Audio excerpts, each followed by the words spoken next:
Hey, this is Rob Anspach. Welcome to another edition of eHeroes. Today's eHero is Heather Picken, and today we're going to talk about empowerment, especially when it comes to women in business. So, welcome, Heather, and thanks for being here. Well, thank you so much, Rob, for having me. I'm so excited to be here. And for the listeners out there, this is not just about women. Men can listen in, and I hope that you do, because you're going to get a lot of information that will help you with your business. So, don't feel alienated. This is not against you guys. It's just, most of the entrepreneur women out there, I think, need more empowerment when it comes to running their business.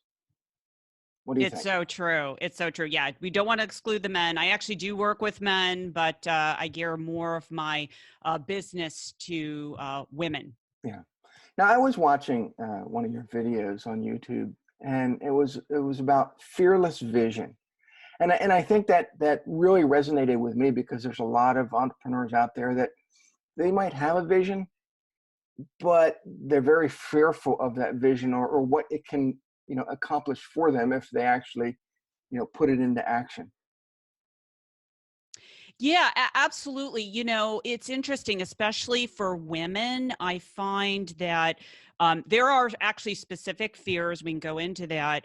That holds women back from really going out there and giving themselves permission to do something extraordinary on this planet. Like they might have a fear of success. If I put myself out there, what's going to happen if I make all this money? Are people going to bombard me? That is a real fear. Another fear could be I've invested money before. So if I invest more money, what happens if I fail? And I will tell you, Rob, failure is part of your formula to be successful. I don't know one person that hasn't failed. Like if you study successful leaders and CEOs, they all have a story about failing. So we got to get rid of this notion of going, oh my gosh, I can't fail. I've spent a lot of money investing in my business. Some things worked out and some didn't. So you've got to be okay to let go of the failure aspect and really reframe it. And another thing I will say is a lot of times, especially for women, they won't go after their dream because they have a significant other, and it could be a partner. So it could be a husband or a partner. And the reason why they don't give themselves permission is they think, well, if I do this, so and so's not going to let me, or they're going to say, well, who do you think you are? Or you tried that before and it didn't work out. So there's a lot more of the layers of fear that we can talk about, but those are some of the biggest ones. I've been an entrepreneur for 25 years. I have failed at a lot of things. I've turned those failures into life lessons. But I think for a man, it's so much easier. Granted, I've been married 30 years. My wife is very supportive of what I do, although, she looks at it as, okay, you're 50 years old now, you know, let's take some calculated risks instead of some of the risks that you took early on that cost us, some money. And I think that, you did hit it, right there. Spouses can be a very supportive person, but it can also be detrimental to your growth of your business. Absolutely. And I tell women, of course, you have to talk about investing. Like if you are in a relationship where you talk about money, I always say, are you asking for permission or are you having a conversation? Because there's a distinction. And I really want to empower women to say, whose life is this anyway? I had a client who, her fiance said, oh, who are you to start your business? Going into that old spiel. And I said, you know what? Use it as fuel. You don't have to get out of the relationship. Use it as fuel. So she was able to turn that around and actually make a lot of money in her business to where her fiance was like, "Oh my gosh, what's going on? What are you doing?" And she actually ended up helping him with his job and some of the things that he had to do. So I always say, you actually use that as fuel. I see so many posts, Rob, on social media, like I'm in all these different groups where women will say, what do I do? My friends don't support me. My family doesn't support me. My husband doesn't support me.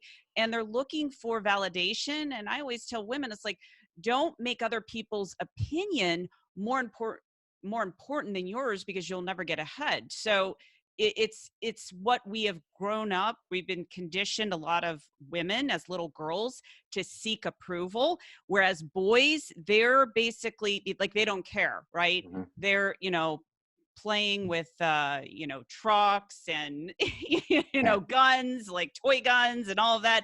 And so it's just, it's a different way of how we need to think about ourselves and recondition our mind. I stopped the whole validation thing a long, long time ago. And I kind of have this I don't give a shit attitude. If it succeeds, great. If it fails, oh well. And for me, that's helped a lot. Um, Although, it scares the shit out of my kids and my wife sometimes. But I see other clients, especially women yeah, I mean, they're constantly seeking validation on social media, and that is the wrong place to seek it.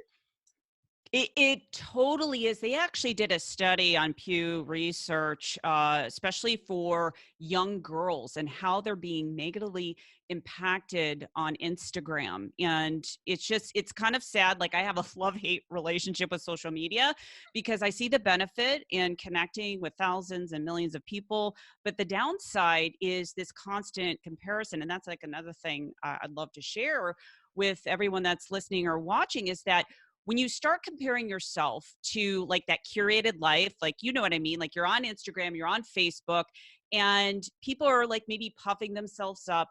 You are not with them 24 hours a day. Like, you don't know what's going on. They could be puffing up their income. So the best thing to do is just focus on yourself. Like, just stay in your own lane, focus on your genius zone, and let go of comparing yourself to everyone else. Because if you keep comparing yourself, what's happening is you're injecting that other person's values into your life, and it's really not unique to your own formula. So it's so important. But women, we've done it for we do it with the way that we look in our business. So it's important to kind of let that go and just focus on yourself.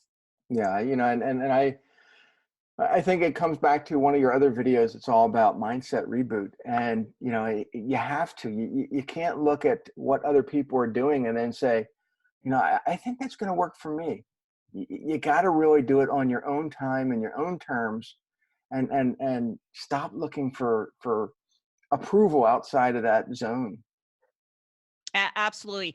And one of the things when I'm working with clients, I do an assessment to find what their unique formula is. And this is really important. It's based on values. A lot of times people think a value is living from integrity. It's actually based on what the Greeks called axiology, which is the study of values and worth. And they found out that no two people on the planet have the same worldview. And the reason why that's important is if you try to create goals that are based on what you see other people doing, you're going to beat yourself up. So we look at, what is your unique formula? And it's based on the specific areas of your life. So we prioritize what those are, and we typically live by our top 3. So when you're doing that, not only can you build your business and your brand, but you're setting goals that are aligned, they're congruent, and there's no motivation required. So when you're inspired to do what you love doing, no one's going to tell you to do it. You automatically take the action. Oh yeah, and I think you're living proof because you've kind of split your brand into books, into wine, into coaching, and it's really I just look at what you're doing and it's just inspiring. Oh, thank you. It's not been an easy journey. A lot of times people don't understand being an entrepreneur is tough. You've got to have thick skin. I mean, so many times I've tried things and, like I said before, failed.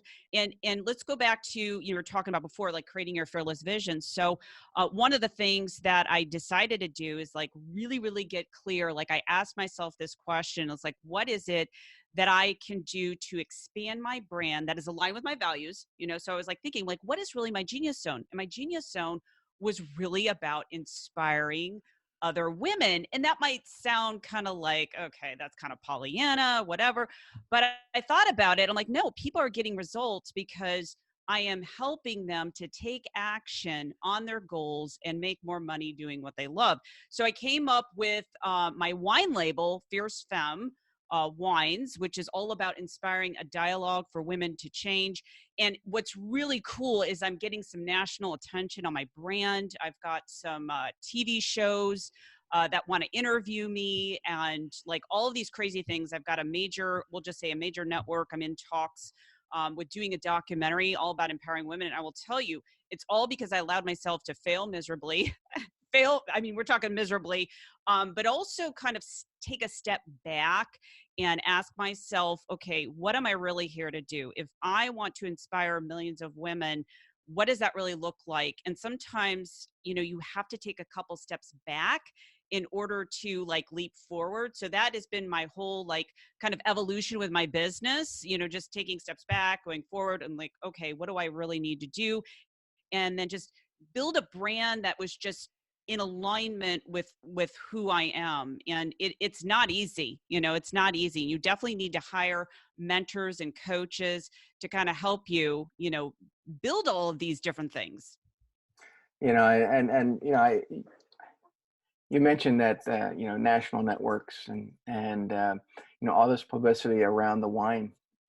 You know, to a lot of people, they are scared of that success, and so they get to a level where maybe they're making $100,000 a year if they're making that kind of money, and then they get scared because they don't want to take it to the next level, and you know, or they're making 1 million and they don't want to get to that next level because they don't want to that national attention. They don't know what it's going to look like. They don't know how it's going to change, you know, their family or their dynamic or their friends, and so they look at all that and then they get scared. And to me, it's, you know, that's why you built this business. Exactly. You know, and that might not be for everyone. Not everyone wants to be like in the spotlight. Some people want to build businesses to kind of be back, you know, behind the scenes. But I honestly have always wanted to be in front of the camera, always wanted my own TV show. Like it's just kind of crazy, like how your values change over time. But when we look at values, they're actually created out of void. So when you grew up, whatever you perceive is missing through your senses creates a value. So like if you grew up not having a lot of money and you perceived a lot of challenges, those are the people that tend to be entrepreneurs. So growing up, and this is going to sound really silly, but it was important to me back then. I really wanted to be popular. And to me, it was like a work in progress, like it was a job. And I see how that kind of all fit in with my brand and model and what I'm doing today, like getting it out there. But now it's not so much a vanity thing. It's more like if you really put yourself out there and you believe that you have a mission and purpose and why you're here on this planet, you can impact millions of people on this planet. And I believe every single person on this planet is designed to have a purpose, yet a lot of times we don't give ourselves permission to do it because we're so afraid of what other people might think of us. And it goes back to the fear. So the number one thing that holds people back from going to that next level is fear. So my Genius Zone is helping people to break through any fear that if they say, Heather, I want to do this, I'll make sure it's aligned with who they are, their unique formula, and then we'll go through the fears. I had recently a client who could not, so her business was blocked because another area of her life was stuck. She was actually, I'm not going to say who it was, but she was married. She was married for 11 years. The person basically left her, and then she got herself into another relationship, and she could not get married because she was so ashamed to divorce that her husband. And so she hired me to help her. In literally 1 week, I helped her to do that, and that, you know, she felt so scared. It's so weird because a lot of women, especially, they have guilt and shame around those issues. So it's so many different layers we had to unpeel. Anyways, she was able to take that action. And as soon as she did that, what happened is that her business started opening up. So your business and every area of your life is interconnected. And when you're not following your formula, when you're not following your highest values, you will start attracting chaos into your life. One of the things that I talk about a lot is how the mind creates dis-ease in the body. We now have a study, a branch in science called psychoneuroimmunology, and this is all about how the mind impacts disease, and it's mind-blowing. So when I'm looking at someone's business, I also look at every area of their life so that we can balance out everything, get their, you know, their body back into balance, their mind back into balance, so that their business is in balance. So it's a very holistic approach. Hmm. You know, when one of my kids was going through some health issues, you know, I took it out on the business, and I didn't realize it. And you know, and it took about 2 years. But when I started embracing all that, you know, my mindset changed. I was able to, you know, get better results in the business. And but I find a lot of my women clients carry that baggage for years and years and years, and you know, they don't realize it, but you know, they're projecting all that out there, and people see it. It's so true. That's why, you know, marketing in and of itself is not going to work if you don't have that inner alignment. If you don't believe in your business and brand, all of the marketing won't work. And and I know that to be true because when I started focusing on my business, all of the other areas in my life were broke, especially relationships. So when I was not being true to myself, my bank account would definitely be a reflection. So I saw the correlation to the broken relationships to my business and my bank account. Once I started to shift that, everything started to change. So when I'm working with women, you know, we look at the relationships. You know, it's like, yes, we need to look at what you're doing in your business, the things that you're putting out there, but you cannot negate the other areas of your life, because I 100% guarantee you will attract chaos if you don't understand what's going on. Yeah, they just don't understand those setbacks. They don't know how to use them to push forward. And you know, I've noticed they don't even want to open up. And I think that once they realize that, you know, some of those setbacks that they've accomplished or not accomplished, but they've experienced, can help them, you know, accomplish great things. And you know, so even sharing those stories, you know, whether or not you're writing a book, whether or not you're writing a blog, you know, when you can share some of those setbacks, you know, other people can see your struggle, and they can see your backstory and what made you into who you are. And now they're embracing you better than you did when you didn't share it. It's so true. You know, it's kind of like if you work out at the gym and you see this perfect personal trainer, I would not hire that person if they've never been out of shape. You know, it's like you want to work with a person that is quote unquote not perfect. Like when I'm speaking on stage, I talk about my story, how I had a huge wake up call. I have many wake up calls, but my biggest one is when I was living with a boyfriend at the time. So imagine traveling cross country. I didn't have a car, so I basically sold my car. I had a couple $100 left in my bank account. I was living off my credit cards.